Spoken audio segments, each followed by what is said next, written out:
काफ़ी ज़्यादा हलचल मची रही और ये अंदाज़ा लगाया जा रहा था पिछले हफ्ते कि पता नहीं हुकूमत के लिए कितना बड़ा चैलेंज है कि वो जो बिल्स पास करवाना चाहती है जॉइंट सेशन से वो पास करवा सकेगी या नहीं, क्योंकि इत्तिहादी इससे पहले उसको ठेंगा दिखा चुके हैं कि शायद वो इन इस्लाहात पर हुकूमत का साथ नहीं देंगे। लेकिन बहरहाल इस हफ्ते की हुकूमत की ये बड़ी कामयाबी कि हुकूमत ने अपने जो इंतखाबी इस्लाहात से मुतालिक बिल्स था, इसके अलावा भी बड़े इंपॉर्टेंट बिल्स थे, उनको पास करवा लिया है जॉइंट सेशन से।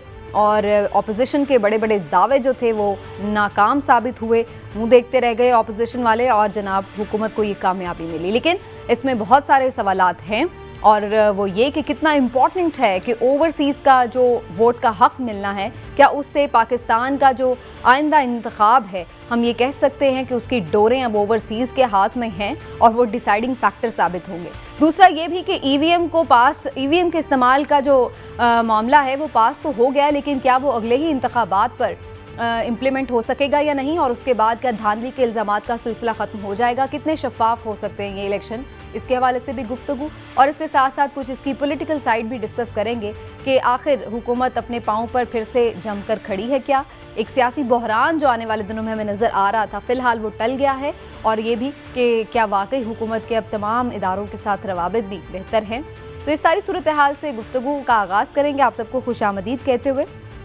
लेकिन सबसे पहले मैं इमरान साहब आपसे ये ज़रूर जानना चाहूँगी कि ये हम बात सुन रहे थे अपोजिशन की तरफ से कि जनाब बेसिकली हुकूमत ने अक्सरियत खो दी है क्योंकि अब इत्तिहादी उसके साथ नहीं है। लेकिन इत्तिहादी हमने देखा कि इजलास में आए भी, उन्होंने वोट भी किया, तो अब ये ख़तरा तो टल गया है कि हुकूमत के पास अक्सरियत नहीं है। लेकिन आप समझते हैं कि अपोजिशन की शिकस्त की ज़िम्मेदार कोई और है या खुद अपोजिशन है? बिस्मिल्लाहिर्रहमानिर्रहीम। सबीना, हमारे वाकफ़ा ने हाल ने जो खबर बताई है ना, अगर वो मैं आपके साथ शेयर करूं तो आप हैरान हो जाएंगे। अच्छा? आपकी थ्योरी गलत हो जाएगी। अच्छा। हाँ जी, मैं अब आपको ये बताने लगा हूं कि हमारे वाकफ़ा ने हाल के मुताबिक, हिलाली साहब ज़रा गौर से सुनिएगा, हुकूमत ने अपोजिशन को कोई शिकस्त दी नहीं।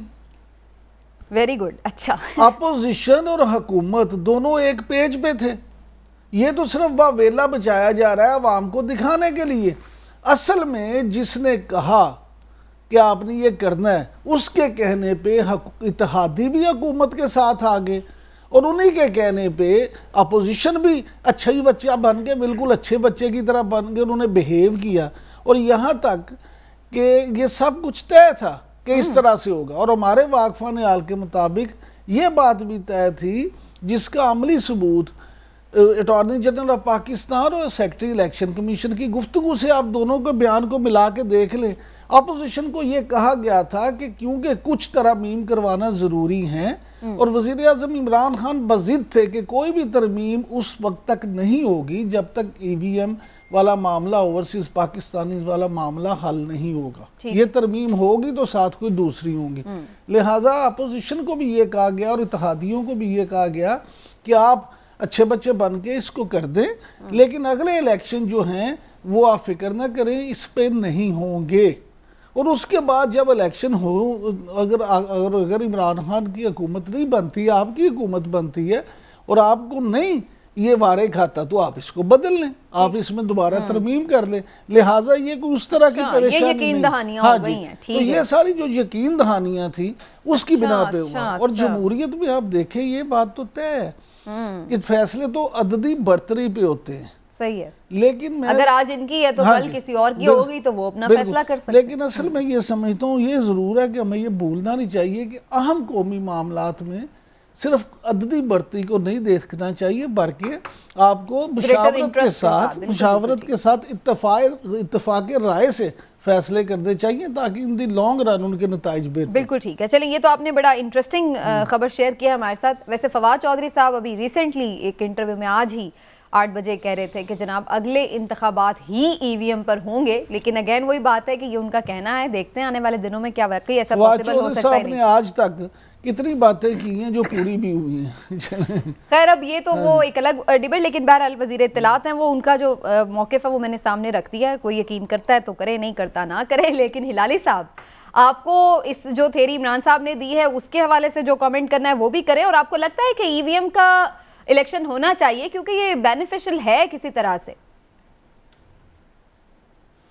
دیکھیے سیدھی سادی بات یہ ہے، کوئی بچہ بھی بتا دے سکتا ہے کہ 3 مہینے کے پہلے، الیکشن کے 3 مہینے کے پہلے ایک عبوری گورنمنٹ آتی ہے، اور وہ عبوری گورنمنٹ آف پاکستان ہوتی ہے، اور وہ عبوری گورنمنٹ اسٹیبلشمنٹ اور عدالتوں جو بھی ایک گورنمنٹ کر سکتی ہے وہ کریں گے. اور اگر اس قسم کا ایشورنس دیا گیا ہے کہ جو بھی ہوتا ہے یہ ای وی ایم کا فکر مت کرو، ہم اس وقت جب آئے گا تو عدالتوں کے ساتھ مل کے گورنمنٹ جو ہوگی اس وقت وہ عبوری گورنمنٹ ہوگی اور یہ سب معاملہ حل ہو جائے گا. اگر اسٹیبلشمنٹ ایسی ایشورنس دے سکتی ہے اور دی ہے تو میرے خیال میں اٹ از ایک لحاظ سے افسوس ہے، مگر اٹس نیچرل.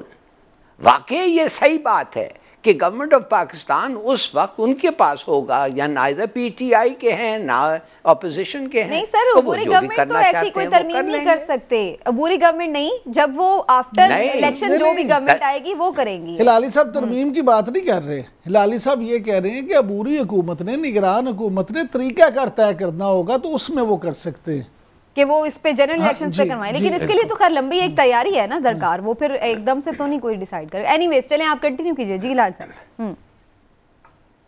تو پہلی تو بات یہ ہے، مگر دیکھیے وہ جیسے آپ نے جب آپ کی بات اٹھائی تو آپ نے صحیح اٹھایا، انسٹنکٹ آپ کا صحیح تھا، اس لیے کہ ایک لیجسلیشن ہوا ہے پارلیمنٹ کا، اور ایسا نہیں ہونا چاہیے. ہم اتنے سینکلی نہیں دیکھنا چاہیے کہ بھئی جو بھی ہے ان کو کرنے دو، اس وقت جب وقت آئے گا عدالتوں کے ساتھ ہم مل کے یہ کر لیں گے.